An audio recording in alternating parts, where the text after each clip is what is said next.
Hey there, it's Scott from Dragonfly Digital, and today we're going to be talking about changing your blog URL to make it more SEO friendly and shareable.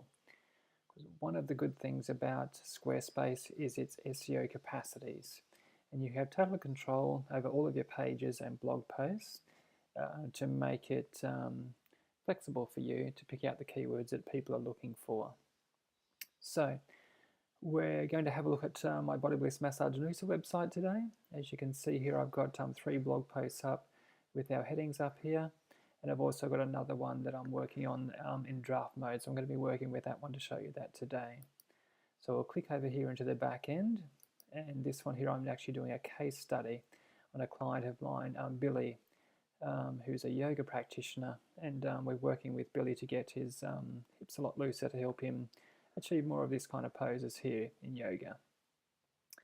So the first thing we can do with our blog post here is go into the options mode here, and we can see our post URL, and it just picks up the heading that I have put in for the blog post, and you can see a lot of that information is irrelevant to SEO.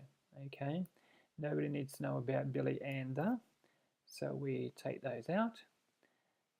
And loosening hips is what we're after, so we take out those little bits in there as well.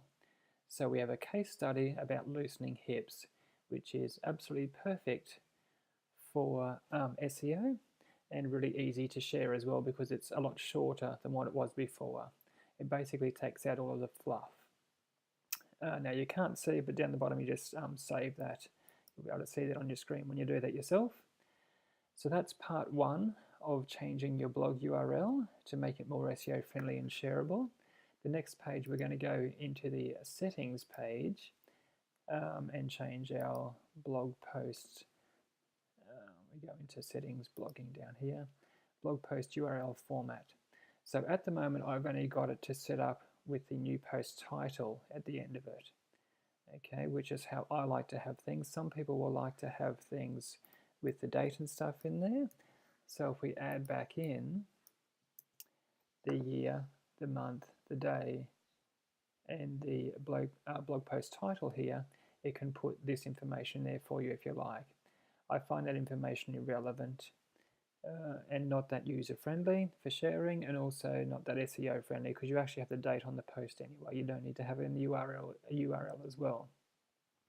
If you're dead set keen on it, you pick up the question mark here, and it tells you all of the available formatting that you can type in there. So those two things are very easy to do and will make a big difference to your SEO-friendly URLs on your Squarespace blog. That's all for today. Thank you so much for watching. If you have any questions, please pop them in the comments below. If not, please feel free to contact me at dragonflydigital.com.au for any of your Squarespace help. My name is Scott Murray. I'll talk to you soon. Thanks, bye.